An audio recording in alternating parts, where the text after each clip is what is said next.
Drama के start में हम एल्डेस्ट प्रिंसेस यूनर को देखते हैं जो अपने फादर से बहस कर रही होती है कि उन्हें शादी नहीं करनी है, लेकिन उसके फादर कह रहे थे तुम्हें शादी करनी ही पड़ेगी। पता चलता है कि उसकी स्टेप सिस्टर है जिसका नाम युयान है, उसकी शादी थर्ड प्रिंस से पहले तय की गई थी। बट जैसे ही पता चला ना कि थर्ड प्रिंस पागल है, उसने शादी कैंसिल कर दी और उसने अपने फादर से रिक्वेस्ट की वो शादी नहीं कर सकती है। तो यहाँ पर अभी सिचुएशन ये थी कि जो फादर थे वो यूनियर से रिक्वेस्ट कर रहे थे कि तुम शादी कर लो युयान की जगह। कहती है कि ठीक है मैं शादी करने के लिए तैयार हूँ, वैसे भी वो कॉन्कोबाइन की बेटी है। तो उसके फादर कहते हैं वो कॉन्कोबाइन की बेटी नहीं है। यूनियर चिल्लाकर कहती है वो कॉन्कोबाइन की ही बेटी है, मेरी माँ के जिंदा रहते हुए उसे लाए थे ना, तो वो कॉन्कोबाइन ही हुई, मेरी माँ लीगल वाइफ थी। कहते हैं तुम ये कैसी बातें कर रहे हो। कहती है हाँ बातें ही कर रहे हो। उसके फादर कहते हैं ठीक है तुम अपनी सिस्टर को वो बचा रही हो, तुम्हें इसके बदले में क्या चाहिए। कहते हैं मुझे ज्यादा कुछ नहीं, बस मुझे अपनी माँ की एम्ब्रॉयडरी शॉप चाहिए। कहते हैं ठीक है शादी के एक दिन पहले एम्ब्रॉयडरी शॉप के कागज तुम्हें दे दिए जाएंगे। कहती है ठीक है फादर। इधर हम थर्ड प्रिंस को देखते हैं जो असल में बिल्कुल भी पागल नहीं होते। उन्होंने कंट्री में चारों तरफ ये अफवाह फैलाई हुई होती है कि थर्ड प्रिंस पागल है। वो इसलिए क्योंकि महल पर हमला हुआ था और कोई वो महल का ही था जो इन सारी साजिशों में मिला हुआ था। पागल रहकर वो उसकी खोज कर रहे थे और फाइनली उस कातिल को भी ढूंढ लिया गया था। प्रिंस कहते हैं कि अब टाइम आ गया है कि मुझे अपना असली चेहरा सबके सामने लेकर ही आना पड़ेगा। लोगों के बीच बता दो कि प्रिंस ठीक हो गए हैं, क्योंकि मेरे फादर भी सीक्रेटली क्राउन प्रिंस चुनना चाहते हैं, तो मैं ही क्राउन प्रिंस बनना चाहता हूँ। लेकिन आपकी शादी ये यूनर से फिक्स कर दी गई है। यूनर के बारे में ये भी पता चला है कि उसका दिल जो है सेकंड प्रिंस पर आया हुआ है। तो आप क्या करेंगे। कहते हैं कि अच्छा पॉइंट ये नहीं है कि उसका दिल किस पर आया हुआ है, पॉइंट ये है कि आखिर वो किसके पास जाएगी। वक्त आने पर पता चल जाएगा कि कौन जीतेगा। लेकिन यूनर जा रही होती तो उसके फादर कहते हैं तुम तो स्यू चैंग किंग से प्यार करती हो ना, तो आखिर तुमने ये फैसला बदला क्योंकि तुम जो है प्रिंस से शादी करोगी। कहती है जिनसी के साथ तो नहीं रहा जा सकता ना, और प्यार के भरोसे तो बिल्कुल भी नहीं। वो रास्ते में निकल रही होती है तो उसके फादर की आवाज उसके कानों में गूंज रही होती है कि तुम्हें सू चैंकिंग से प्यार है, सू चैंकिंग से प्यार है। तो आखिर ऐसा क्या हुआ। अब वो याद करती है कि जो सू चैंकिंग होते हैं वो सेकंड प्रिंस होते हैं, बट अपनी आइडेंटिटी छिपाकर लोगों के बीच रह रहे थे। अभी वो टीचर बनकर आए थे यूनर और युयान के उनको पढ़ाने के लिए। पहली ही नजर में यूनर को जो है टीचर से प्यार हो जाता है। चोरी चुपके वो जो है टीचर को लेटर भी लिखती, उसे पाउच बना कर देती, लेकिन हर बार वहां पर सू चैंकिंग उसे ठुकरा देता। कहता है कि आप स्टूडेंट हैं, आप स्टूडेंट की तरह रहें। लेकिन क्या लग रहा था ना यूनर को कि टीचर ना थोड़े से अकड़ू टाइप है, धीरे धीरे मेरी बातों में आ ही जाएंगे। पाउच बनाया हुआ होता है और देने जाती है तो वहां पर जो सैनिक होता है बोलता है कि आप तो सेकंड प्रिंस है, फिर आप यू फैमिली में किस डॉटर को लाइक करते हैं। यूनर को आपके और यूनर के चर्चा तो पूरी कंट्री में फैल चुके हैं कि वो लड़की आपके पीछे ना पागलों की तरह पड़ी हुई है, मतलब आपके सिवा वो कुछ देखती ही नहीं। पर सेकंड प्रिंस बोलते हैं कि यूनर बहुत सेंसिटिव है नेचर वाइज, बट मुझे वो पसंद नहीं है, मैं तो दिल किसी और का जीतना चाहता हूँ, वो है मिस युयान। कहते हैं मिस युयान, लेकिन यूनर का क्या होगा। कहते हैं मेरा उस पर कोई क्रश नहीं है। इस बात से तो बेचारी का दिल ही टूट जाता है क्योंकि वो उसका पहला प्यार, ऊपर से उसके टीचर, और वहां पर उसने मना कर दिया है कि सू चैंकिंग उसके रूम में जाता है। कहता है कि मिस आप मेरे साथ जो है बोर्थर चलेंगे। कहती मैं वहां पर नहीं जाऊंगी, और आप इतनी मिडिल रात में मेरे रूम में क्या कर रहे हैं। कहते हैं क्योंकि युयान जाएगी और मैं नहीं चाहता था कि वो अकेले जाए। कहती क्यों क्यों नहीं चाहते हो कि वो अकेले जाए तुम्हारे साथ, दोनों लोग साथ में जाओ घूमो ना। सू चैंकिंग कहता है कि उसकी रेपुटेशन डाउन हो जाएगी। कहती है अच्छा उसकी रेपुटेशन डाउन हो जाएगी और मेरे रेपुटेशन का क्या। कहते हैं आप थोड़ी खुले दिल के हैं तो आपके ऊपर कोई उंगली नहीं उठाएगा, लेकिन वो बहुत अच्छी हैं, उनके ऊपर तो कोई भी उंगली उठा देगा, इसीलिए आप दोनों साथ में चलेंगे तो अच्छा रहेगा, तुम्हारी माँ की वहाँ पर एम्ब्रॉयडरी भी बिकेगी। कोई बात नहीं मैं चलने के लिए तैयार हूँ। कहता फिर ठीक है रेस्ट कर लो, मिलते हैं। उसके बाद वो दरवाजा बंद करके रोने लगती। अपने मास्टर की हर एक बात याद आती है कि कैसे उनके पीछे पड़ी रहती। प्रिंस को भी पता चलता है कि जो यूनर है ना वो आज जा रही है जहाँ पर बहुत सारी चीजों की नीलामी होगी। प्रिंस कहते हैं मुझे बस चलकर वहां पर देखना है कि आखिर चल क्या रहा है। कहते हैं ठीक है चलिए। जैसे ही प्रिंस वहां पर जाते हैं तो ओनर्स कहते हैं कि मेरे हिसाब से ही सब कुछ करना। कहते हैं ठीक है जैसा आप कहें। वहां पर हम देखते हैं यूनर आ जाती है। कहते हैं देखिए मिस यूनर वो है युयान यूनर सब। वो वहां की सजावट देखकर ना एकदम उन लोगों की आंखें खुली रह जाती हैं कि क्या बात है, यहाँ पर तो सारे नोबल लोग आए हैं। सबसे ज्यादा तो युयान का कि कितना सोना चांदी सब पहन रखा है इन लोगों ने, वाह ये लोग तो कितने अमीर हैं। इस पर सू चैंकिंग कहता है कि तुम्हें क्या चाहिए मिस बताइए। नहीं नहीं अभी मुझे कोई जरूरत नहीं है, वैसे भी कल तुमने मुझे इतनी महंगी क्रीम ला कर दी, जरूर मेरी सिस्टर को भी ला कर दी होगी। कहते नहीं नहीं मिस मैं तुम्हारी बहन के लिए नहीं सिर्फ तुम्हारे लिए लेकर आए थे। कहती अच्छा यूनर जान जाती है कि यूयान बस उसका मजाक उड़ाना चाहती है। कहती है ऐसी क्रीम तुम ही लगाओ, मुझे इसकी कोई जरूरत नहीं। वो बाहर निकल जाती है। वहां पर हम देखते हैं कि प्रिंस कहते हैं कि यूनर के लिए क्रीम की व्यवस्था करो, वो भी सबसे महंगी। यहाँ पर सू चैंकिंग क्या करता है ना, यूयान के कुछ ज्यादा ही पीछे लगा हुआ होता है। तो यूयान इस बात से बहुत ज्यादा चिढ़ रही थी। यूयान की दासी कहती है कि ये तो आपको कितना लाइक करते हैं, तो आप इनको लाइक नहीं करती। कहती है ऐसे गरीबों को कौन लाइक करेगा, मुझे ये बिल्कुल भी नहीं चाहिए, मुझे तो कोई नोबल पर्सन चाहिए, मैं ढूंढ कर ही रहूंगी। यूनर एक एक चीज को देख रही होती है, तभी वो ब्राइडल फैन के पास पहुंचती है। मालिक आते हैं, कहते हैं तुम्हारी आंखें बहुत अच्छी हैं। पता है एक बहुत बड़ी वर्कर थी वांग फिंगी, उन्होंने बनाया था। उन्हें तो खुद मैजेस्टी ने बहुत ही ज्यादा रिवॉर्ड दिया था। मन में सोचती है कि वो कोई और नहीं, वो मेरी माँ थी। उन्होंने मरते दम तक बस एम्ब्रॉयडरी की। मेरे फादर एक सिर्फ स्कॉलर थे, उनके पास बिल्कुल भी पैसे नहीं थी। मेरी माँ तो एक बहुत बड़े घर के मिनिस्टर की बेटी थी, लेकिन फादर के प्यार की वजह से वो यहाँ पर आई। मेरी माँ फादर के लिए कुछ भी करना चाहती थी। धीरे धीरे मेरे फादर की पोस्ट बढ़ती गई, लेकिन एक दिन मेरे फादर अपनी छुपी हुई बेटी और वाइफ को लेकर घर आ गए। वो सब कुछ देखकर मेरी माँ बर्दाश्त नहीं कर पाई और उनकी हेल्थ खराब हो गई। उसके बाद उनकी डेथ हो गई। कि प्लीज आप मुझे ये दे दीजिए, मेरी माँ का तोहफा है। तो ओनर होता है ना, उसे याद आता है कि प्रिंस ने कहा था कि जितना कम दाम हो सके उस फैन का लगा देना, बाकी पैसे तो मुझसे ले लेना। कहते हैं कि ठीक है आप ले लो मिस, ये आपके लिए है, मैं सिर्फ 2 सिल्वर लूंगा। कहती thank you thank you thank you. लेकिन तभी उसकी सिस्टर आ जाती है कि यूनर तुम इसे क्या लेकर करोगी, ये तो मैं ले सकती हूँ, ये मुझे ही बिलोंग करता है। कहती है लेकिन सिस्टर आपको पता है ना कि ये मेरी माँ ने बनाया है। कहती है हाँ माँ ने बनाया है, बट इसे खरीद तो मैं रही हूँ ना, मैं इसे 20 सिल्वर में लूंगी। कहती है हाँ 20 सिल्वर में तो खरीद ही लोगी। यहाँ पर बस इनोसेंट बनने की कोशिश कर रही हूँ, लेकिन सबको पता है ये मेरी माँ के हाथों के द्वारा बनाई हुई नायाब चीज है। तब यहाँ पर जितने लोग खड़े होते हैं कहते हैं कि हाँ ये तो सच में बहुत ही ज्यादा अजीब लड़की है। ये तो मुझे उस मंत्री पर बिल्कुल यकीन नहीं, उसने जानबूझकर शादी की, इसकी वजह से यूनर की माँ की डेथ हुई। कहते हैं इसे तो जरा भी शर्म नहीं आ रही है। लेकिन तभी वहाँ पर सेकंड प्रिंस इशारा करते हैं अपने आदमी को कि उस फैन की कीमत बढ़ा दो। पता चलता है उस फैन की कीमत 50 टेल्स कर दी गई है। तो ओनर कहते हैं कि मिस आप हार मान रही है ना। कहती हाँ मैं गिव अप कर रही हूँ। लेकिन तभी ऊपर से प्रिंस कहते हैं इसके हम 1000 सिल्वर टेल्स देंगे। वहां पर 10,000 50,000 80,000 की बोली ऊपर से प्रिंस लगाते हैं। अब 80,000 तो सेकंड प्रिंस के पास होते नहीं है। कहते हैं बस इतना ही ठीक है, मैं गिव अप करता हूँ। मन में सोचते हैं यूयान की सच में सेकंड प्रिंस मेरे लिए इतना सब कुछ करना चाहते हैं, लेकिन मैंने तो कभी सेकंड प्रिंस को देखा ही नहीं। इधर यूनर को तो पता था कि सेकंड प्रिंस कौन है। सेकंड प्रिंस जाते हैं यूनर के पास, कहते हैं कि तुम कितना अपनी बहन को नीचा दिखाओगी।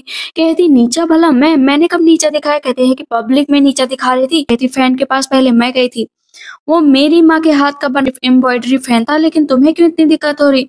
वैसे तुम्हें पता है ना कि यूयान यहाँ से जा चुकी है सेकंड प्रिंस के पीछे भागते हुए। इधर यूयान जाती है और उस सैनिक से कहती है कि ये बताइए सेकंड प्रिंस मुझे कैसे जानते हैं, आखिर वो सब मेरे लिए क्यों कर रहे हैं।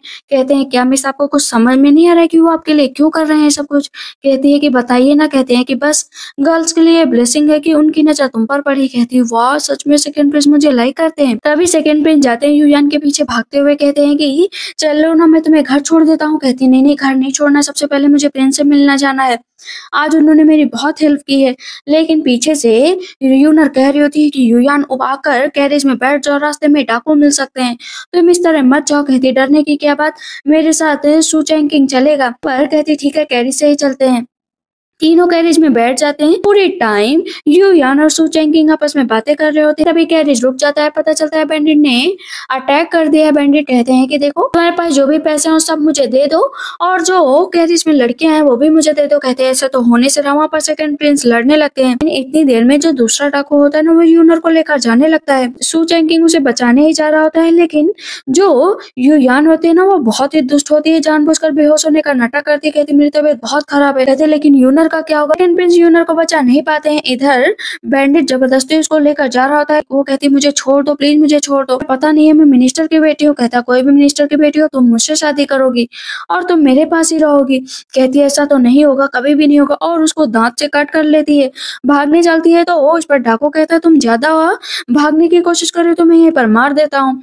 लेकिन इतनी देर में वहां पर प्रिंस आ जाते हैं, उसका गला काट देते हैं, अपना हाथ देते हैं, कहते हैं चलो उठ जाओ। पहले तो वो नहीं उठ रही होती है लेकिन हाथ पकड़ लेती है। वो उसको देखती है, कहती है आखिर तुम हो कौन?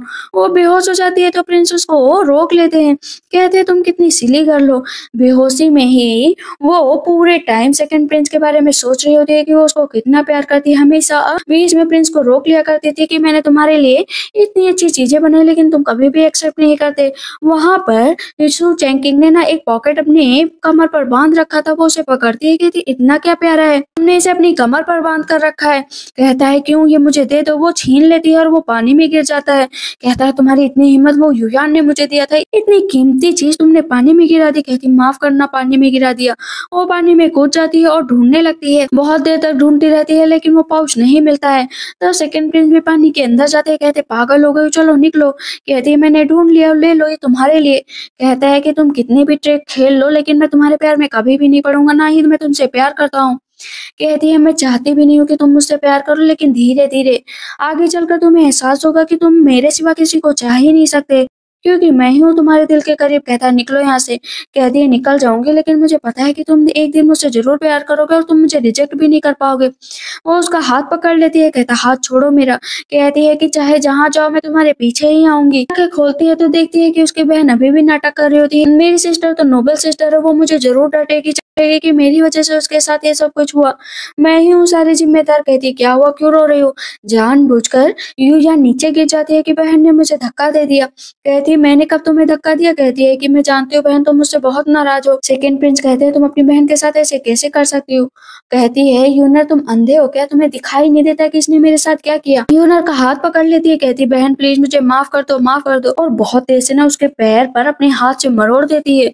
जैसे मरोड़ती है तो उसका पैर ऊपर उठ जाता है। वो फिर से नीचे गिर जाती है कि बहन इतना भी क्या, गुस्सा होना, तुम तो मुझे मार रही हो। मेरे कहती है मेरे सीने में बहुत दर्द हो रहा है, मैं सांस भी नहीं ले पा रही। पर सेकंड प्रिंस फिर से गुस्सा करने लगे हैं। कहती है मुझे कोई सफाई नहीं देना है, ये इतना मेरे बारे में कह रही थी तो सच में मैंने इसे पैर मार दिया, लेकर जाओ इसे यहाँ से। वो उसे अपनी बाहों में उठाकर लेकर चले जाते हैं। वो रोती रहती है अपनी आंखों के सामने ही अपने प्यार को, जिसे वो इतना बेइंतहा प्यार करती थी, वो किसी और के साथ ही फ्लर्ट कर रहा है। इस बात से उसके दिल में बहुत ज्यादा दर्द हो रहा था। देखते हैं यूनर बैठी हुई होती है तो प्रिंस की तरफ से उसके लिए तोहफा आता है। पता चलता है वो फैन उसको भेजा गया है। इतनी देर में उसका किडनैप हो जाता है। इधर प्रिंस बैठे हुए होते हैं, उन्हें बताया जाता है कि यूनर का किडनैप हो गया है। सेकंड प्रिंस ने जो है यूनर को थोड़ा सबक सिखाने के लिए ना दो लड़कों को वो बुलाया था कि उसे मारे पीटे, उसके साथ कुछ बुरा ना करे, बस उसे अकल सिखाए कि कभी भी युयान के साथ बुरा बिहेव मत करे, उसे अच्छे से बात करे। वो लोग उसे मारने लगते हैं तो उसका गला दबाने लगते हैं। कहती है ये क्यों कर रहे हो? कहते हैं क्योंकि मुझे ऑर्डर मिला है सेकंड प्रिंस के द्वारा। लेकिन तभी दूसरा लड़का बोलता है कि ब्रदर मैंने कभी भी नोबल लड़की को टच नहीं किया है, ये लोग कितनी अच्छी होती होंगी ना, चलो इनके साथ है कुछ गेम खेला जाए। कहते हैं लेकिन सेकंड प्रिंस ने कहा है कि इसकी इनोसेंस को चोट मत पहुंचाई जाए। उसका भाई कहता है किसको पता चलेगा कि हम लोगों ने इसके साथ क्या किया, कहेंगे कि इसको चोट लगी। कहते हैं हाँ हाँ सही कहा, चलो चलो इसके साथ एंजॉय करते हैं। वो भागने लगती है। कहती है प्लीज मुझे छोड़ दो, मुझे छोड़ दो। दरवाजा खुलता है, सामने से प्रिंस खड़े होते हैं। तो पहले एक आदमी का गला काट देते हैं, दूसरा भागने लगता है तो तलवार पार कर देते हैं। वो देख रही होती है सामने की तरफ। कहती है कि ये दोनों तो एक ही हैं, कौन है आखिर ये? वैसे ही सेम वो उसे हाथ देता है। कहते हैं चलो उठो। फिर अभी प्रिंस उसे अपने रूम पर ले आए थे तो नैनी उसकी देखभाल कर रही थी। कहती है कि तुम ठीक हो, जाकर बस थोड़े दिन टाइम रेस्ट करना और भी ठीक हो जाओगी। कहती है कि mister thank you so much कि आपने मेरी जान बचाई। कहते हैं हाँ जान तो बचाना ही था। कहती है कि तुम कौन हो? इतनी धीरे धीरे पता चल जाएगा कि मैं कौन हूँ। कहती है लेकिन फिर भी थोड़ा तो पता चलना चाहिए ना। कहते नहीं वक्त आने पर ही पता चलेगा। सेकंड प्रिंस एक बार यूनर के घर गए हुए थे जो है मंत्री से मिलने के लिए। वहां पर पहली बार उसने यूनर को देखा था। जो ओल्ड मैन होते हैं यूनर को अपनी बेटी की तरह ट्रीट करते थे, जो हमारी मिसेस सुचेंग को बहुत प्यार करती है, उन्हीं के प्यार की वजह से सब कुछ कर रही है, दूर से स्माइल कर रहे होते हैं। तो अभी हम प्रेजेंट में देखते हो दोनों साथ में बैठे होते हैं कि बताइए ना कि आप मेरी इतनी केयर क्यों करते हैं? प्रिंस कहते हैं बिल्कुल तुम्हारी माँ की तरह मेरी माँ की भी डेथ हो गई। जैसे मेरे फादर ने कभी भी मेरी माँ को अच्छे से ट्रीट नहीं किया। एक दिन मेरी माँ ने आत्महत्या कर ली सिर्फ मेरे फादर की वजह से। जैसे ही सुचेंग किंग को पता चलता है कि प्रिंसेस के साथ बहुत बुरा हुआ है, उसे किसी ने चोट पहुंचाई है, कहते हैं मैंने ऐसा करने को नहीं कहा था, तो फिर ऐसा कैसे हुआ? तब तक ऊपर से प्रिंस आ जाते हैं, उसके हाथ पर कट का निशान लगा देते हैं। सेकंड प्रिंस कहते हैं तुम हो कौन और क्या चाहते हो? कहता है बस मैं इतना चाहता हूँ, तुम यूनर को बिल्कुल भी पसंद नहीं करते, लेकिन पसंद ना करना और किसी के इनोसेंस को चोट पहुंचाना, दोनों में बहुत अंतर है। आगे से औरत के इनोसेंस को अगर चोट पहुंचाई ना तो मुझसे बुरा कोई नहीं होगा।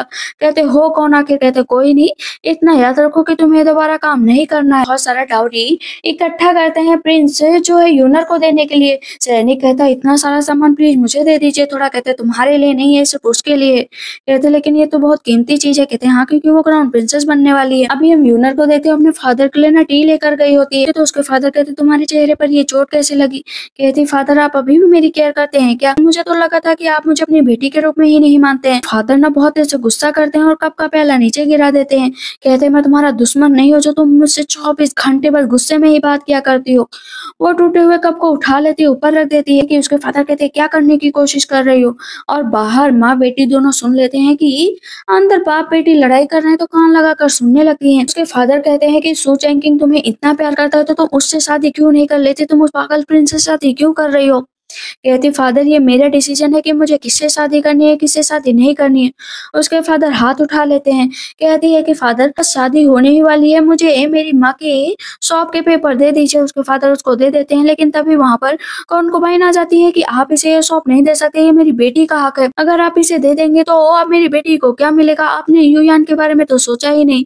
इस पर थर्ड प्रिंसेस कहती है कि सू चैंकिंग जो है घर से बाहर गए हो तुम्हारा कभी भी नहीं हो सकता, ये जान लो तुम्हें फुल प्रिंस से शादी करनी ही पड़ेगी। उसके फादर कहते हैं कि तुम लोग इतनी बहस क्यों कर रहे हो? वहां पर जो है यूयान यूनर से लड़ाई करने लगती है, सौंप के पेपर छीनने लगती है, तो यूनर अपनी बहन को धक्का दे देती है और वो उस कंकोबाइन को भी कि खबरदार आज के बाद मेरे रास्ते में मत आना। बाहर हम सू चैंकिंग को देखते हैं जहाँ पर ओल्ड मैन से पूछ रहे होते हैं कि यूयान कहाँ पर है? ओल्ड मैन कहते हैं हॉल में। कहते हैं अरे नहीं, यूनर कहाँ पर है? कहते वो भी हॉल में है। कि कंकोबाइन अभी भी लड़ रही होती है कि मुझे ये दे दो के पेपर। कहती है ठीक है दे दूं, लोगों ने मेरी माँ को तो मार ही डाला है, ये शॉप ही बची है, मेरी माँ की एकलौती जगह, लेकिन तुम लोग उसे भी छीनना चाहते हो। कोई बात नहीं, लेना है पेपर ना, ले लो हाथ में। लेकिन पता है कि माँ हर रोज सपने में आती है, रोती है, बिलखती है, कहती है मेरी शॉप मुझे लौटा दो, मेरी शॉप मुझे लौटा दो। क्या तुम उस शॉप को लेना चाहती हो जहाँ मेरी माँ हर रोज रोती है? कॉन्कोबाइन को उसके चेहरे के अंदर ना उसकी माँ नजर आने लगती तो वो नीचे गिर जाती है। यहाँ पर उसके फादर बहुत ऐसे थप्पड़ मार देते हैं यूनर को कि ये क्या कर रही हो? कहती कुछ नहीं कर रहे हो, अपनी माँ की जो है प्रॉपर्टी को बचाने की कोशिश कर रहे हैं। उसके फादर कहते हैं लेकिन इस तरह डरा कर। बाहर से सू चैंकिंग ये सारी बातें सुन रहा होता है। कहती आप ऐसे अपने फादर से कैसे बात कर सकती हैं? आप गलत है, अपने फादर से माफी मांगिए। कहती गलत मैं नहीं, गलत ये पर्सन है जिसने मेरे साथ बचपन से ही गलत किया है।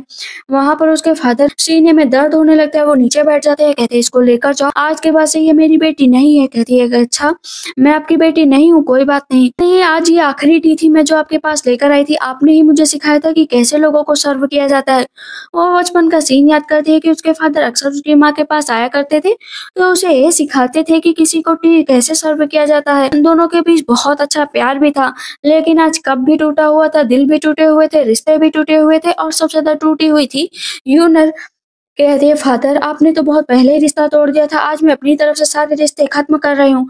कभी भी मैं आपको दिखूं ना तो समझ लेना कि मैं आपकी बेटी हूँ ही नहीं। वहां से जाने लगते उसके फादर कहते रुक जाओ ना, लेकिन वो तब भी नहीं रुकती। सू चैंकिंग भी माफी मांगने के लिए जा रहा होता है उसके पीछे कि उसने उसके साथ जो किया गलत था। तब यहाँ पर यू यान भी जाती है कि मुझे सू चैंकिंग को रोकना पड़ेगा। यहाँ पर सू चैंकिंग यूनर से कहता है कि रुको ना एक मिनट। कहती है अब क्या हुआ, आप क्यों रोकना चाहते हो? जो तुमने मेरे साथ किया मुझे हर्ट करने के लिए किया, उससे तुम्हारा मन नहीं भरा? कहता मुझे माफ कर दो, तुम्हें दर्द तो नहीं हो रहा? कहती मेरे दर्द से तुम्हें क्यों तकलीफ होने लगी? कहता है मैं जानता हूँ कि मैंने गलत किया, मैं ऐसा नहीं करना चाहता था, तुमने जो सुयान के साथ किया इसी वजह से मैंने ऐसा किया। कहती है कि ठीक है यान के साथ रहो ना, मेरे साथ मत रहो। कहता है कि तुमने उनके साथ कितना गलत किया, वो घर का पूरा काम करती थी तो मुझके साथ हमेशा ही रूठ रहती हो। कहती है अच्छा अपना हाथ आगे लाओ। उसके हाथ पर अपना हाथ रखती है। कहती है हाथ से पहचानो रे, मेरा हाथ कितना ज्यादा रफ है, देख कर ही पता चल रहा होगा कि मैंने कितना काम किया है। तो जरा उस युयान के हाथ पर भी अपना हाथ रखना और पता चल जाएगा कि कितना सॉफ्ट कितना डेलिकेट उसका हाथ है। बचपन में मेरी माँ की मौत के बाद जब मेरे फादर कंकुबाइन लेकर आए तो मेरे साथ हमेशा ही बुरा व्यवहार होने लगा। मुझे खाने को नहीं दिया जाता था, मुझे 2-3 दिन रूम में बंद कर दिया जाता था। मैं कहीं जाने की कोशिश करती थी तो मुझे और भी मारा जाता था। फिर एक दिन आप आए, मुझे आपसे प्यार हुआ। मैंने सोचा मेरी जिंदगी में अच्छे दिन आएंगे, लेकिन और भी ज्यादा बुरे दिन आ गए। कहता है कि रुक जाओ 1 मिनट, मैं तुम्हारे साथ चलने के लिए तैयार हूँ और तुम्हारा बर्थडे भी है। हम दोनों साथ में रहेंगे, कल तुम्हारा बर्थडे साथ में मनाएंगे। इतना सुनना था कि वो रोते हुए वहां से चली जाती है। पीछे से युयान कहती है मुझे किसी भी तरह अपनी बहन को इसे सु चेंकिन से मिलने से रोकना पड़ेगा, वरना ये पागल प्रिंस से शादी नहीं करेगी, मेरी बराबरी करने की कोशिश करेगी। इधर रूम में आकर वो पूरे टाइम उस पर्स को देख रही होती है। कहती है जब मैंने प्यार किया तब मेरी तरफ तुमने ध्यान नहीं दिया। अब सुबह हो जाती है, सु चेंकिन जाता है यूनर से मिलने, लेकिन तभी युयान की दासी आ जाती है कि चलिए ना, मिस ने बुलाया। कहता नहीं, बाद में आऊंगा। कहती है जरूरी बात है, आपको चलना पड़ेगा। इधर हम देखते हैं कि सु चेंकिन जाता है युयान के पास। कहता है क्या हुआ? मेरे फादर का बर्थडे आने वाला और मुझे एक गोल्डन थ्रेड चाहिए ताकि मैं उनके लिए एम्ब्रॉयडरी कर पाऊँ। कहता है वो तो मैं किसी और भी दिन लेकर आ सकता हूँ। कहती है नहीं, बहुत देर हो जाएगी, उसके बाद मेरे फादर का बर्थडे आ जाएगा, प्लीज ले आइए ना। सु चेंकिंग की आंखों के सामने यूनर की वो तस्वीर होती है, वो रोती हुई तस्वीर, लेकिन वो युयान को भी मना नहीं कर पाता। दरवाजे से बाहर निकलने वाला होता है, सोचता है कि अभी भी कुछ घंटे हैं, मैं थ्रेड ला कर दे दूंगा, उसके बाद जो है यूनर से मिलूंगा और उसके साथ पूरा वक्त बिताऊंगा। आज की यूनर की शादी और बर्थडे दोनों था, लेकिन वो दरवाजा खोल नहीं रही थी।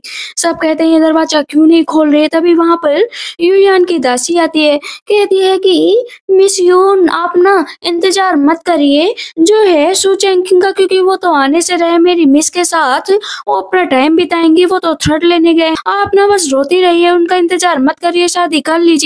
इधर प्रिंस तैयार हो रहे होते हैं। कहते हैं मैं अच्छा लग रहा हूँ ना? कहते हैं कि आप शादी क्यों कर रहे हैं, आप शादी करने के बाद बन जाएंगे। कहता है तुम्हें पता भी है शादी का मतलब? शादी के बाद जिंदगी कितनी अच्छी हो जाएगी।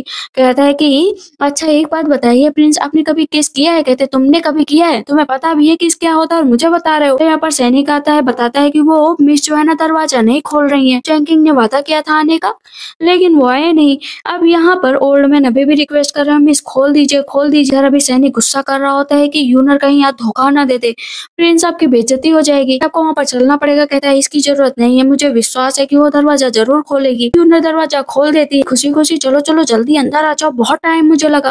कहते क्या क्या टाइम लगा मिस बताइए। पता चलता है उसने अपना सारा लगेज पैक कर लिया है, छोटी छोटी चीजें भी पैक कर ली, कुछ भी वहां पर नहीं छोड़ा। कहता अरे मिस ये क्या किया आपने? कहती है कि पता है मेरी मदर की सारी चीजें हैं, मैं यहाँ पर एक भी नहीं छोड़ना चाहती, अगर छोड़ दिया ना तो क्या ही होगा। कहते लेकिन आपका बर्थडे भी तो है। कहती है कि बर्थडे ना प्रिंस के साथ मनाऊंगी, यहाँ पर नहीं मनाऊंगी। ओल्ड मैन आज बहुत खुश होते हैं कि फाइनली मैंने तुम्हें बड़ा होता हुआ देख लिया। कहते हैं लेकिन मैंने तो सोचा था कि सु चेंकिंग आज यहाँ पर नहीं है तो आप रो रही होंगी। कहती है अरे क्यों रोऊंगी, मैं अपनी जिंदगी की नई शुरुआत कर रही हूँ, मैं स्टूपिड थोड़ी ना हूँ, चलो जल्द से जल्द चलो। वहां पर जो सु चेंकिंग का पाउच उसने बनाया था ना उसे जला देती है, वो आधा ही जला हुआ होता है। और उधर हम देखते हैं कि सु चेंकिंग कहता है कि अभी भी टाइम है, मैं प्रिंसेस से मिल सकता हूँ। दुल्हन को विदा करने का टाइम आ जाता है, उसके फादर दूर खड़े होते हैं लेकिन अपनी बेटी को अलविदा कहने तक नहीं जाते। प्रिंस सामने से निकलते हैं, कैरिज उसके बगल से निकलता है, लेकिन वो ध्यान ही नहीं देते। एक नई जिंदगी की शुरुआत यूनर करने जा रही थी और प्रिंस अपनी जिंदगी को बर्बाद करने की तरफ बढ़ रहे थे। जाते हैं, देखते हैं कि वहां पर बहुत सारे शादी के जो है पेपर चिपके हुए हैं, तो उसे समझ में नहीं आता कि ये पेपर क्यों चिपके हुए हैं, वो भाग कर जाता है। इधर हम देखते हैं कि युयान अपने फादर के पास जाती है, कहती फादर मैंने आपके लिए सूप बनाया है। उसके फादर कहते हैं युयान मुझे तुमसे कुछ पूछना है, तुमने सब कुछ पर्पज वाइज किया है ना, तुमने सु चेंकिंग को बाहर भेजा ताकि यूनर उससे मिल ना पाए और ये शादी ना टूटे, तुमने ऐसा क्यों किया बताओ। तभी सु चेंकिंग आ जाता है, कहता है कि बताइए मिनिस्टर ये सब यहाँ पर ये शादी के पेपर क्यों लगे। युयान कहती है आपको पता नहीं है क्या कि आज मेरी सिस्टर की शादी थी, आपको किसी ने नहीं बताया। कहता नहीं मुझे किसी ने नहीं बताया, किससे शादी हो रही। कहती थर्ड प्रिंस से। कहते वो तो पागल है, उससे कैसे वो शादी कर सकती है, वो आखिर उसने क्यों किया। उसके फादर गुस्सा करने लगते हैं कि उसने ये सब कुछ तुम्हारी वजह से किया, जब वो तुमसे प्यार करती थी तो तुमने हाँ नहीं बोला, आज उसकी शादी इतनी बुरी जगह हो गई है, यहाँ से जाओ, फैमिली मैटर में तुम्हारे हस्तक्षेप बिल्कुल भी नहीं चाहता हूँ। यहाँ से वो निकल जाता है। उसके फादर कहते हैं युयान तुम नहीं जाओगे, मुझे तुमसे बात करना है। इधर जैसे सु चेंकिंग बाहर निकलता है तो उसे यूनर की हर एक बात याद आती है, वो उसके रूम पर जाता है, कहते हैं तुम मुझे छोड़कर चली गई। तभी ओल्ड मैन आते हैं, सु चेंकिंग कहता है मैं आपका इंतजार कर रहा था, आखिर इस पुलिसमैन से यूनर ने शादी क्यों की। तब वहाँ पर ओल्ड मैन कहते हैं ये लॉन्ग स्टोरी है, क्योंकि यूयान शादी नहीं करना चाहती थी और इस घर को डिजास्टर से बचाने के लिए यूनर ने वहाँ पर शादी कर ली। ऊपर से आपकी तरफ से भी उसका दिल टूट चुका था। उन्होंने आपके लिए संदेशा छोड़ा था कि आप अपनी प्रेमिका के साथ हमेशा खुश रहें। अब आप अपनी जिंदगी अच्छे से जिए, वो तो कह रही थी। उसके जाने के बाद आप बहुत खुश रहेंगे, लेकिन आप यहाँ पर दुखी हैं, ऐसा क्या। पूरे टाइम सू चैंकिंग के सामने सिर्फ यूनर का फेस ही नजर आ रहा था। वो बहुत दुखी हो जाते हैं, कहते हैं ऐसा क्या हो गया कि मैं उसके लिए इतना परेशान हो रहा हूँ। तभी उसे जला हुआ पर्स भी मिलता है। कहता है कि शायद तुम मेरे सारे रिश्ते चला गए। वहां पर वो सोचता है कि किस तरह वो उसे पाउच देने आई थी। तब उसने उसे कितना डांटा था कि मुझे सब नहीं चाहिए, लेकिन वो तब भी उसके पीछे पड़ी हुई थी कि पाउच ले लो। वहां पर आज पहली बार जब इतनी देर हो चुकी है ना, तो सेकंड प्रिंस को आंखों में आंसू आ जाते हैं यूनर को सोचकर। सेकंड प्रिंस बैठे हुए थे, तभी सैनिक आता है। थिएटर मिल चुका है यूफो कंट्री, तो अब आपको जो है महल की तरफ वापस चलना चाहिए। यूयान से अपने दिल की बात बता देनी चाहिए। कहता है कि हाँ तो देना चाहिए, लेकिन मुझे अपनी आइडेंटिटी के बारे में अभी उसे नहीं बताना है। कहते हैं कि लेकिन आपको अपनी जिंदगी में आगे तो बढ़ना ही होगा ना। कहते हैं कि अच्छा ये बता यूनर क्या कर रही होगी। तब वो बताता है कि यूनर तो अब महल में पहुंच चुकी होगी, प्रिंस के पास होगी। यहाँ पर सू चैंकिंग सोचता है कि आखिर वो यूयान से शादी करने के लिए क्यों बेताब था। पता चलता है बचपन में एक बार उसके ऊपर बैंडिट ने हमला किया था, तब वहां पर यूयान ही थी जिसने उसे बचाया था। इस वजह से उसके हाथ पर चोट भी लग गई थी। तो इसी चोट के निशान को जब सू चैंकिंग ने पहली बार यूयान के हाथ पर देखा था, उसे शादी करने और उसकी जिंदगी में हमेशा शामिल रहने का जो है निर्णय लिया था। लेकिन आज उसे प्यार यूनर से होने लगा था। सैनिक समझाता है कि आपको सिर्फ यूयान से मतलब होना चाहिए, यूनर से मतलब नहीं होना चाहिए। आपको उसे शादी करके महल में ले जाना चाहिए। कहता है हाँ सही कहा, मुझे उसकी तरफ ही ध्यान देना चाहिए। लेकिन वो पाउच भी अपने आप से दूर नहीं कर पा रहा था। इधर प्रिंस आते हैं और झटके से उसका चेहरे का घूंघट जो होता है ना वो खोल देते हैं। वो बहुत तेज से डर जाती है। कहते तुम यहाँ पर क्यों आए हो, तुम्हें यहाँ पर नहीं आना चाहिए। कहते क्यों, मैं यहाँ पर नहीं आ सकता, मैं रेड कपड़ों में हूँ, मैंने अच्छा खासा दूल्हे का ड्रेस पहन रखा है, तो मैं यहाँ पर क्यों नहीं आ सकता। कहती लेकिन मैं तुम्हारी दुल्हन थोड़ी ना हूँ। कहते अच्छा तुम मेरी दुल्हन नहीं हो तो कौन है। कहती है कि मुझे ये बताओ क्या तुम ही थर्ड प्रिंस हो। कहता हाँ मैं ही थर्ड प्रिंस हूँ। तो कहती झूठ क्यों बोला। कहता अच्छा चलो बैठ जाओ, पहले कुछ खा लो। भूख नहीं लगी, पहले तुम बताओ कि तुमने ये स्टूपिड होने का गेम क्यों खेला जब तुम इतने अच्छे हो। कहता है खाना खा लो फिर बता दूंगा। कहती मुझे भूख नहीं है, लेकिन उसके पेट में ना गुड़गुड़ भी हो रही होती है। उसके लिए बहुत सारा वहाँ पर खाना आ जाता है और उसके बर्थडे के लिए नूडल्स भी बनाए गए होते हैं। कहती है कि आज से पहले मेरे बर्थडे को किसी ने याद करके नहीं रखा, सच में मेरे लिए नूडल्स बनाए। नैनी कहती है एंजॉय करो। नूडल्स खाने चलती है, लेकिन उसके सर पर इतना हैवी जो ज्वेलरी होती है लगी होती है, तो वो पूरा उसी बाउल में गिर जाती है। कहता अरे संभल के, और उसके ऊपर का क्राउन निकाल कर नीचे रख देता है। वो बड़े तेजी से नूडल्स खाने लगती है।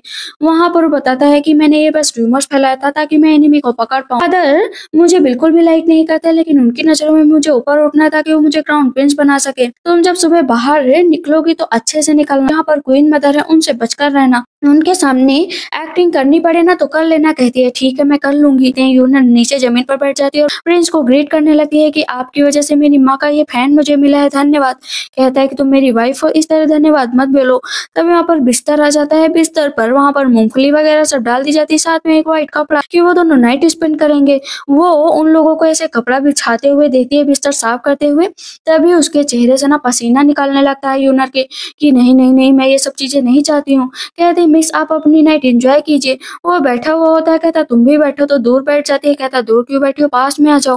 कहती है देखो देखो अभी मैं इतना सब कुछ नहीं चाहती हूँ। कहता है अब तुम मेरी हो तो क्या नहीं चाहती हो, क्या नहीं चाहती हो। कहती है कि मुझे ऐसे ही डर लग रहा है। कहता हाँ मुझे भी डर लग रहा है। कहती तुम्हें क्यों डर लग रहा है, मेरी तो पहली बार शादी हुई, मुझे तो डर लगेगा ही ना, मुझे शर्म आ रही है, मुझे नर्वसनेस हो रही है। कहता है तो क्या मैंने 10-12 शादी कर ली है, मेरी भी पहले ही शादी है, मुझे भी डर लग रहा है। वो उसके गाल को छूता है फिर उठ जाता है। कहती कहाँ जा रहे हो हस्बैंड, प्लीज बाहर मत जाओ वरना रेपुटेशन बहुत डाउन हो जाएगी। कहता बाहर नहीं जा रहा हूँ, यहीं पर रहूंगा। चाकू उठाता है तो वो डर जाती है। कहती प्लीज प्लीज मुझे मत मारो, तुम्हें नहीं मार रहा हूँ। अपने हाथ काट देता है और वहाँ पर कुछ बूंदे ब्लड की गिरा देता है ताकि सुबह सभी को लगे कि उन दोनों ने नाइट स्पेंड कर ली है। ऊपर सो जाता है प्रिंस, नीचे सो जाते हैं। वो देख रही होती है कि प्रिंस कितने अच्छे हैं। स्माइल करती है। सुबह होती है, वहाँ पर एक दासी होती है जो यूनर को बिल्कुल भी पसंद नहीं करती। कहती इतने दिनों में आ गई और अपने आप को महारानी समझती है। अंदर आकर भी जानबूझकर उसके बालों में ना पिन को चुभा रही होती है। यूनर कहती तुम क्या करने की कोशिश कर रही हो। कहती है कि तुम मेरे प्रिंस के पास आ गए हो, बल्कि तुम कैपेबल भी नहीं हो। कहती है अच्छा मैं कैपेबल नहीं हूँ, तुम्हें सबक सिखाना ही पड़ेगा, जाओ नैनी को बुला कर लाओ। नैनी की ना वो पोती होती है, कहती ग्रैंड मदर प्लीज देखो ना ये कंकुबाइन मेरा कितना मजाक उड़ा रही है, कंकुबाइन की तो कोई हैसियत भी नहीं है। तो यहाँ पर ग्रैंड ना बहुत ऐसे उसकी थप्पड़ मार देती है उसको। कहती है कि तुम्हारी बदसलूकी का मैं क्या करूँ। कहती है लेकिन आप इसको थप्पड़ मारिए ना, मुझे क्यों थप्पड़ मार रही हैं। तो ग्रैंडमा ही नीचे बैठ जाती हैं। कहती है माफ कर दीजिए कंकुबाइन की मैं अपनी पोती को अच्छे से सिखा नहीं पाई। कहती है कोई बात नहीं, पोती को समझाई कि आगे से ऐसा नहीं करेगी। तभी वहाँ पर प्रिंस आ जाते हैं। कहते क्या हुआ यहाँ पर। तब यहाँ पर नैनी बताती है कि कंकुबाइन का मजाक उड़ाया है इसने। कहते हैं कंकुबाइन का मजाक उड़ाया तो सजा तो देनी बनती है। तो वो प्रिंस के पैर पकड़ लेती है कि प्रिंस इतने सालों से मैं आपकी देखभाल कर रही हूँ और इस कंकुबाइन की वजह से आप मुझे सजा क्यों दे रहे हैं। कहते इस कंकुबाइन रिस्पेक्ट नहीं करनी आती, तुम्हें अपनी जुबान पर लगाम नहीं है, इसे सजा दो जाकर बाहर और इसके यहाँ से निकाल दो। ग्रैंडमा कहती है कि ठीक है हम इसे गांव भेज देंगे, पर उसको कोड़े मारने को कहा जाता है। तो यूनर जाती है प्रिंस से कहती है कि प्लीज इसे सजा मत दीजिए, आखिरकार इसने आपकी सेवा की है और प्लस ग्रैंडमा की पोती भी है। कहते हैं ठीक है इसे बाहर भेज दो। अभी वहां पर प्रिंस उसको गिफ्ट देते हैं। कहते हैं कि ये पहला गिफ्ट है मेरी तरफ से तुम्हारे लिए। कहती है मेरे लिए गिफ्ट, सच में तुम मेरे लिए गिफ्ट लाए। कहते हैं कि हाँ। कहते हैं माँ मुझे अच्छा हस्बैंड मिल गया जिसकी आपको चिंता थी, आप बस अब खुशी खुशी वहां पर रह सकती हैं। इधर हम क्वीन मदर को देखते हैं जो बेसब्री से यूनर का इंतजार कर रही होती हैं सुबह की टी के लिए। भी कोई नई दुल्हन आती है ना तो वो अपनी जो है मदर इन लॉ के लिए टी लेकर जाती है, सुबह सुबह उन्हें सर्व करती है। यहाँ पर क्वीन मदर को ये भी पता चला था कि जो यूनर है ना वो सेकंड प्रिंस को सिड्यूस करने की कोशिश किया करती थी, हमेशा उनके पीछे पड़ी रहती थी। कहती इसे सबक भी सिखाना ही पड़ेगा और अपने बेटे के लिए क्राउन प्रिंस की पोजीशन भी बचानी पड़ेगी, क्योंकि ये पागल प्रिंस तो सही हो गया है, मतलब मेरे बेटे का हक छीनने की कोशिश तो जरूर करेगा। तो इन दोनों को ही रास्ते से हटाना पड़ेगा। जो वहां पर क्वीन मदर की दासी होती है कहती है कि हाँ कुछ ना कुछ तो इंतजाम करना पड़ेगा ना। क्वीन मदर कहती है जाओ कप का इंतजाम करो, सबसे महंगी कप होनी चाहिए जो मुझे मैजेस्टी ने दी थी, और प्लस उसे इतना गर्म कर दो ना जो छूते हैं उसके हाथ से कप नीचे फिसल जाए। कि सुबह सुबह पहुंच जाती है। कहती है कि मदर इन लॉ मैं आपको ग्रीट करती हूँ। कहती है हाँ ग्रीट करती हूँ मेरे बेटे को सेड्यूस करके। कहती है नहीं मैंने ऐसा नहीं किया, वो मैंने ऐसा नहीं किया और ना ही मुझे पता था कि वो सेकंड प्रिंस। आप बताइए कि कोई लड़का वहां पर जाएगा टीचर बनकर, मेरी नजर उन पर चली गई, मुझे उनसे प्यार हो गया, अब उनको मुझसे प्यार नहीं होगा तो मैं क्या करूं। इसका मतलब ये नहीं कि मैंने उन्हें सेड्यूस किया। कहती है कि अच्छा लो स्टेटस की लड़की इतना बोल सकी। कहती है हाँ वो मेरे टीचर बनकर आए थे, इसी वजह से मैंने उन्हें लाइक किया, वरना मैं लाइक नहीं करती। कहती है अच्छा। इधर हम देखते हैं कि आज प्रिंस भी अपने फादर से मिलने गए होते हैं। उसके फादर कहते हैं कि तुम्हारी शादी की चर्चा चारों तरफ चल रही है, मतलब ये खबर फैल चुकी है और मैं क्राउन प्रिंस के बारे में भी सोच रहा हूँ कि किसको बनाऊं, लेकिन अभी तक मैंने क्वीन मदर से डिस्कस नहीं किया है। ये अपने फादर की ऐसी बातें सुनकर यहाँ पर प्रिंस को पता चल जाता है कि ये बुढ़ा सुधरने वाला नहीं है, जरूर इसके दिमाग में ना कुछ खुरपेची तो चल रही है, उसे ठीक करना पड़ेगा। कहते हैं ठीक है फादर। प्रिंस को पता था कि क्वीन मदर के सामने अगर फादर कुछ भी कहेंगे तो क्वीन मदर अपने बेटे को ही क्राउन प्रिंस बनाएंगी, मुझे कभी नहीं। मैं कंकुबाइन के पास चल रहा हूँ, तुम भी चलोगे। कहते हैं हाँ हाँ मैं भी चलूंगा, लेकिन अचानक से वो नीचे गिर जाते हैं। इशारा करते हैं अपने सैनिकों की कुछ कहो कुछ कहो। कहते हैं कहो करो ना इशारा। उसके फादर कहते हैं क्या हुआ तुम्हें, बताओ ना तुम्हें क्या हुआ। कहते हैं फादर फिजिशियन को बुलाइए। कहते हैं हाँ चल चल फिजिशियन को बुलाओ, यानी बीमारी है जो उभर गई है। कहते हैं कौन सी बीमारी मुझे भी बताओ। फिजिशियन आते हैं, जैसे उसके कपड़े खोले जाते हैं पता चलता है कि उसको बहुत गहरा कट लगा है जो सीधा हार्ट तक गया है और एनिमी से लड़ते लड़ते उसका ये हाल हुआ है। उसके फादर कहते हैं कि सच में तुम इतना कष्ट सह रहे थे, तुमने मुझे बताया क्यों नहीं। कहते फादर बताने का मौका नहीं मिला। कहते हैं कि चलो पहले क्वीन मदर के पास चलते। कहते ठीक है फादर। इधर क्वीन मदर बैठी होती है तो आगे का काम शुरू करो। चाय आती है, वो जैसे ही चाय पकड़ते ना नीचे गिर जाती है तो दासी चिल्लाने लगे कि तुमने ये प्याला तोड़ दिया, पता है कितना महंगा था। कहती मुझे माफ कर दीजिए। कहते ठीक है इसे सजा दो, लेकिन इतनी देर में वहाँ पर प्रिंस आ जाते हैं। कहते हैं मेरे रहते हुए कौन सजा दे सकता है। प्रिंस को इशारा कर रही होती है बार बार कि नाटक करने का टाइम आ गया है। प्रिंस के गले लग जाती है। कहती है कि पता है वो चाय कितनी गर्म थी, मैंने जैसे ही छुई मेरे हाथ जल गए, देखो ना कितने लाल हो गए। प्रिंस फूंक मारने लगते हैं। जानबूझकर मेरे सामने आया था ताकि ये मुझे फंसा सके। क्वीन मदर कितनी बुरी है, ताकि मैं मैजेस्टी की नजरों में गिर जाऊं, प्रिंस की नजरों में गिर जाऊं। मैजेस्टी जैसे उस टुकड़े को देखते हैं ना तो देखते ही रहते हैं। कहती है कि प्रिंस मेरे लिए आप कुछ करिए। क्वीन मदर कह रही थी कि मैंने उन्हें सेड्यूस किया है, जबकि वो वहां पर टीचर बनकर गए थे, मुझे क्या पता कि वो सेकंड प्रिंस है। क्वीन मदर कहती है कि क्या कर रही हो। अब यहाँ पर जानने वाली बात ये थी कि जो सेकंड प्रिंस थे वो टीचर बनकर गए हैं, ये बात सिर्फ क्वीन मदर के अलावा कोई नहीं जानता था। अब सेकंड प्रिंस का पर्दा फाश हो चुका था। इस वजह से क्वीन मदर को ज्यादा ही गुस्सा आ रहा था कि ये सब यहाँ पर पोल खोल रही है ताकि सेकंड प्रिंस कभी क्राउन प्रिंस बन ही ना पाए। वहां पर वो बहुत ही ज्यादा रोती है तो मैजेस्टी कहते हैं कि ठीक है, कल क्राउन प्रिंस की सेरेमनी होगी, प्रिंस के सर पर जाएगा। प्रिंस और यूनर तो बहुत खुश होते हैं। सामने बैठती है, कहती मेरी एक्टिंग कैसी थी? तुमने अच्छी एक्टिंग की, मैंने नहीं सोचा था कि तुम कर पाओगे। कहती है अरे अपने यहाँ पर रहते रहते ना मैंने एक्टिंग सीख ली, क्या करूँ, एक्सपर्ट हो गई हूँ। जो युयान और उसकी माँ होती है उन्हें पता चल जाता है कि जो प्रिंस हैं वो पागल नहीं है, वो एकदम अच्छे हो गए। इस बात से दोनों का दिल टूट जाता है कि जिस मछली को हमने फंसाना चाहा था वो मछली तो किसी और के खाते में चली गई, मतलब वो तो क्राउन प्रिंसेस बन गई। अब तुम्हारा क्या होगा? सेकंड प्रिंस से तुम्हें प्रपोज किया था, अभी तक वो आए क्यों नहीं तुम्हें लेने? देते हैं कि सू चैंकिंग फिर से जाता है युयान के पास कि युयान मुझे तुमसे कुछ बताना है, मैं तुमसे सच में बहुत ही ज्यादा प्यार करता हूँ। मैं तुमसे पहले ही बताना चाहता था लेकिन मैं तुमसे बता नहीं पाया, और मुझे तुमसे ये भी पूछना है कि तुम्हारे हाथ पर ये जो चोट लगी है ना, ये कैसे लगी? 5 सालों पहले तुमने किसी को बचाया था। वो कहती है कि मुझे अभी याद नहीं है कि मैंने किसको बचाया था। तुम मुझसे शादी करना चाहते हो और मेरे लिए जो है डाउरी लाना चाहते हो, उसके बारे में मैं सोचूंगी। अभी तुम मेरा कुछ काम कर दो। जाकर मन में सोचती है कि इसको ना अपने जाल में फंसा कर रखूंगी, कोई इतना प्यार करने वाला मिल सकता है, आगे चलकर इसको यूनर के खिलाफ ना यूज करूंगी। ये यूनर शादी के बाद पहली बार अपने घर आ रही थी। वहां पर उसके फादर ओल्ड मैन उसका इंतजार कर रहे होते हैं। उसके फादर कहते हैं ठीक हो तुम? कहती हाँ मैं ठीक हूँ। कहते हैं प्रिंस ने तुम्हें अच्छे से ट्रीट किया? कहती हाँ अच्छे से ट्रीट किया। कहते हैं तो तुम रुकोगी? मैंने तुम्हारा रूम साफ करवा दिया है। कहती नहीं, खाने के बाद चली जाऊंगी। उसके फादर कहते हैं क्या रुकोगी भी नहीं तुम यहाँ पर? कहती फादर आपने ही तो कहा था ना कि हम दोनों के बीच ज्यादा रिश्ता नहीं है, सिर्फ अपनी माँ की वजह से यहाँ पर आई हूँ डिनर के लिए, क्योंकि वो जरूरी होता है। जाकर वहां पर बैठ जाती है तो उसकी माँ आज ना बड़ा मक्खन लगा रही होती है, यूनर को खाने के लिए देती है तो वो खाना निकाल कर बाहर रख देती है। कहती है मुझे आपके हाथ का नहीं खाना है। उसके फादर कहते हैं ये क्या कर रहे हो, तुम खाओ ना। कहती है नहीं फादर मैं नहीं खाऊंगी किसी के हाथ का गिरा हुआ या दिया हुआ। उसके फादर कहते हैं तुम इस तरह का बिहेव करते हो तो मुझे बहुत गुस्सा आती है। कहती है कि हाँ गुस्सा तो आएगी है, ऐसे लोगों के बीच में रहते हो। तो कंकुबाइन कहती है कि शादी क्या हो गई, क्राउन प्रिंसेस क्या बन गई, तुम हम लोगों को भूल गई। कहती है मेरा खाना हो गया, और वो पूरी मेज उलट देती है नीचे। उसके फादर कहते हैं ये क्या किया तुमने, आज तुम्हें सबक सिखा कर ही रहूंगा। कहती है कि आप मेरे ऊपर हाथ नहीं उठा सकते, मैं क्राउन प्रिंसेस हूँ। कहते हैं कि हाँ तुम क्राउन प्रिंसेस हो तो मैं जो है तुम्हारा फादर हूँ। उसके फादर उसको मारने चलते तभी प्रिंस आ जाते हैं कि मेरी वाइफ को अगर किसी ने भी हाथ लगाया ना तो मुझसे बुरा कोई नहीं होगा। युयान कह रही होती है कि इतना हैंडसम प्रिंस है, जो मुझे मिलने वाले थे इसको मिल गए, मैं इतनी आसानी से तो इसे खुश नहीं रहने दे सकती।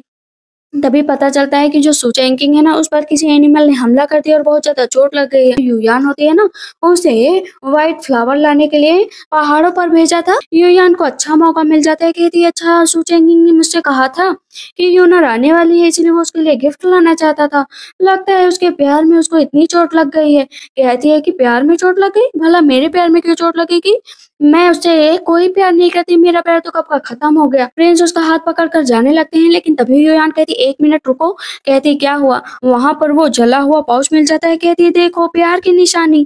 प्रिंस आपको पता है ना कि मेरी बहन का और सू चैंकिंग का ना गहरा रिश्ता था, दोनों एक दूसरे से बेइंतहा प्यार करते थे। थोड़ी सी बहुत देर हो जाती ना तो यूनर सू चैंकिंग से ही शादी करती ना कि आपसे। आप ना इस लड़की से दूर रहिए, ये बिल्कुल भी अच्छी नहीं है। यहाँ पर प्रिंस कहते हैं कि चुप बैठो, ये अच्छी है नहीं अच्छी है बट मेरी वाइफ है, मैं इसका हर हालत में ख्याल रखूंगा। अच्छी बात है मेरी इससे शादी हुई, तुम जैसी चुड़ैल औरत से शादी नहीं हुई। आपने मुझे चुड़ैल कहा, आप मुझे चुड़ैल कैसे कह सकते हैं? दोनों रास्ते में कैरी से जा रहे होते हैं, प्रिंस पूरे टाइम घूर रहे होते हैं। कहती है अरे अब माफ भी कर दो, जब मैं शादी करके आई मैंने उसे सारे रिश्ते तोड़ दिए थे। कहते मैं नहीं देखूंगा अगर जब तक तुम मेरे लिए भी वैसा ही पाउच नहीं बनाओगी। कहती है हाँ बना दूंगी। कहता सच में बनाओगी ना? कहती हाँ उससे भी अच्छा बनाऊंगी। हम देखते हैं प्रिंस का पाउच बन चुका होता है और वो सैनिक को दिखा रहे थे कि पाउच कैसा है। सैनिक अपने सर पर हाथ रखता है कि आप बिना प्रिंस के युयान रास्ते से जा रही होती है, तभी वहां पर प्रिंस आ जाते हैं। प्रिंस कहते हैं कि तुमने कोई डिसीजन लिया प्रिंसेस कि आपको मुझसे शादी करनी है या नहीं करनी? कहती है 1 मिनट, पहली बात तुम मेरे पीछे मत पड़ो, मैंने तुमसे कभी प्यार नहीं किया। कहते क्या मतलब प्रिंसेस आप क्या कह रही? कहती है इतना गलतफहमी मत पालो कि मैं तुम जैसे भिखारी से शादी करूंगी। मैंने बस तुम्हारा पीछा इसलिए किया क्योंकि मैं उस यूनर को ना किसी के पास नहीं जाने देना चाहती थी, मैं उससे जलती थी, इसी वजह से मैंने उसे तुमसे दूर कर दिया। और मैं भला तुमसे अपनी शक्ल देखी है आईने में 4 बार देखना उसके बाद आना, मैं तुमसे कभी भी क्या इस जन्म में क्या किसी भी जन्म में शादी नहीं करूंगी। प्रिंस का दिल टूट जाता है कि जिस लड़के पर वो अंधा विश्वास करते थे आज वो उसका दिल ऐसे तोड़ कर जा रही है। कहते हैं जो तुम्हारे हाथ पर चोट लगी थी उसका क्या? कहते हैं कि चोट खेलते हुए लग गई थी। हम यूनर और प्रिंस को देखते हैं जहाँ पर यूनर अपने हस्बैंड को ना थोड़ा सा चिढ़ा रही होती है। वहाँ पर सू चेंकिंग जाता है, अपनी वाइफ का हाथ पकड़ लेते हैं। प्रिंस कहते हैं ये क्या है, तुम दोनों हाथ क्यों पकड़े हुए? कहता है हाँ, अपनी वाइफ का हाथ नहीं पकड़ूंगा तो किसका हाथ पकड़ूंगा? चेंकिंग कहता है ठीक है, हाथ पकड़ो या ना पकड़ो, मुझे इतना पता है कि तुम बेवकूफ तो नहीं हो, तुमने जानबूझकर ये सब नाटक खेला ताकि तुम क्राउन प्रिंस बन सको। थोड़ी देर के लिए यूनर से बात करनी है। कहता नहीं, तुम मेरी वाइफ से बात नहीं कर सकते। यूनर कहती है कि बात कर लेने दो। कहता अपना हाथ दिखाओ, मुझे तुम्हारा हाथ देखना। कहती है लेकिन किस बात के लिए हाथ? कहता है सालों पहले तुमने किसी को बचाया था। कहती है नहीं, मैंने तो किसी को नहीं बचाया। अपना हाथ दिखाते तो वहां पर कोई भी चोट का निशान नहीं होता।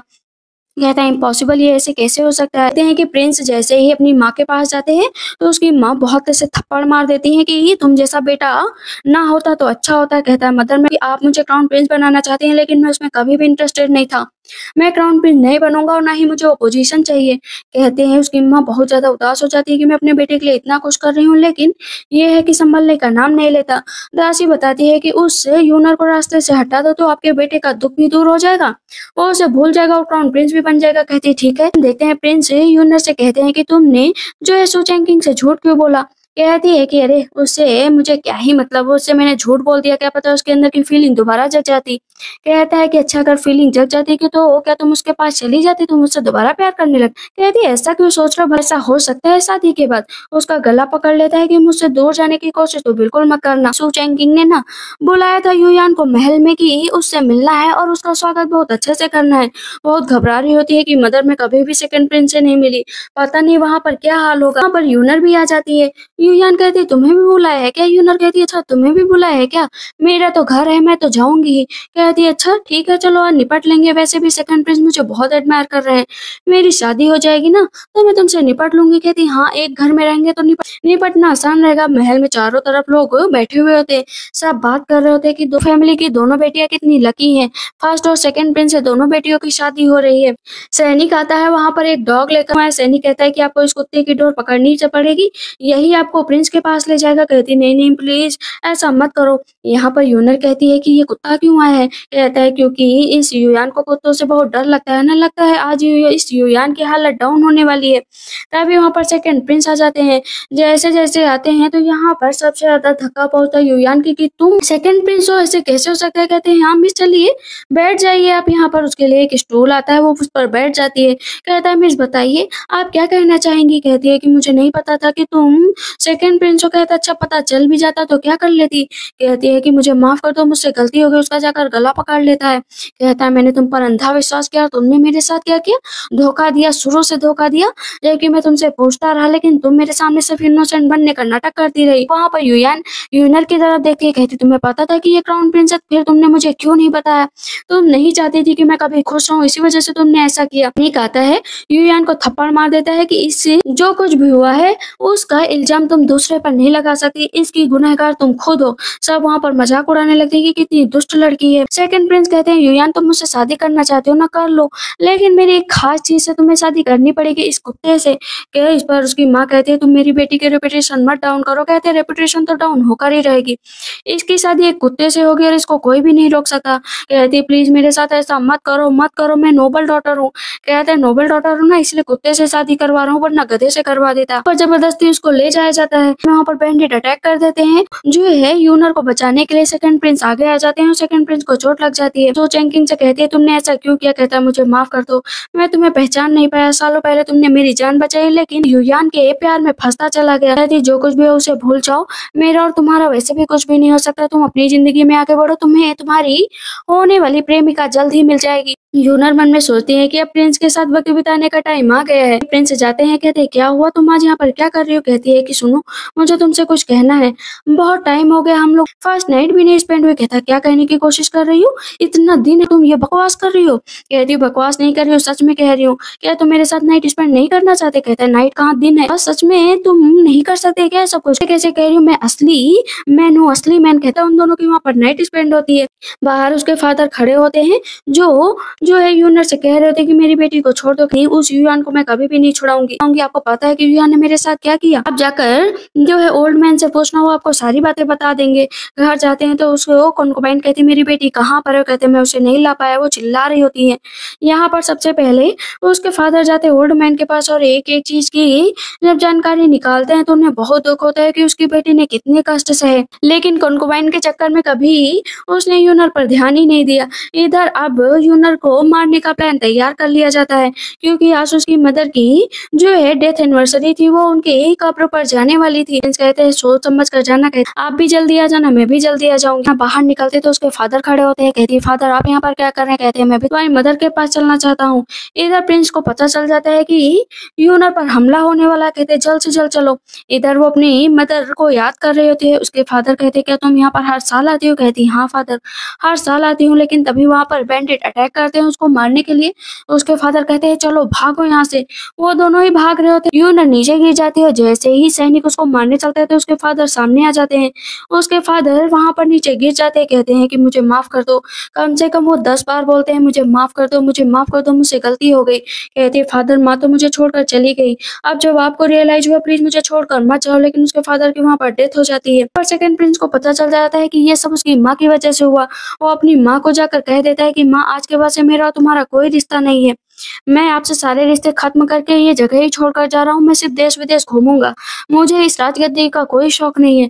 इधर अब युयान को भी बाहर निकलना जाता है, जहाँ पर वो अभी भी यूनर को सुना रही होती है जाओ अपनी जिंदगी अच्छे से बिताओ, अगर तुम्हें कभी भी जरूरत पड़े ना तो मेरे पास आ जाना। कि 6 महीने बीत जाता है। क्राउन प्रिंसेस यूनर बन चुकी होती है। जहाँ पर एक लड़की पूछती है कि इतना टाइम हो गया आप अपनी बहन से मिलने नहीं गई, उनका क्या हाल है? कहती है मेरी बहन ने अच्छी जिंदगी स्टार्ट की है। प्रिंस को उनकी प्रेमिका मिल चुकी है, पर टोफू युयान बेच रही होती है। उसी के सामने से सेकंड प्रिंस अपनी प्रेमिका के साथ निकलते हैं। कहती है सबकी जिंदगी अच्छी हो गई। तो लड़की पूछती है और आपकी जिंदगी? पता चलता है वो प्रेग्नेंट भी है। क्राउन प्रिंस सामने से आ जाते हैं। कहती है मेरी अच्छी जिंदगी मेरे पास आ रही है। क्राउन प्रिंस को देखती है और उनको देखकर मुस्कुराती है। इसी के साथ इस ड्रामा की एंडिंग होती है। तो आप लोग को ये ड्रामा कैसा लगा मुझे कमेंट सेक्शन में जरूर बताइएगा। तब तक के लिए बाय बाय, टेक केयर।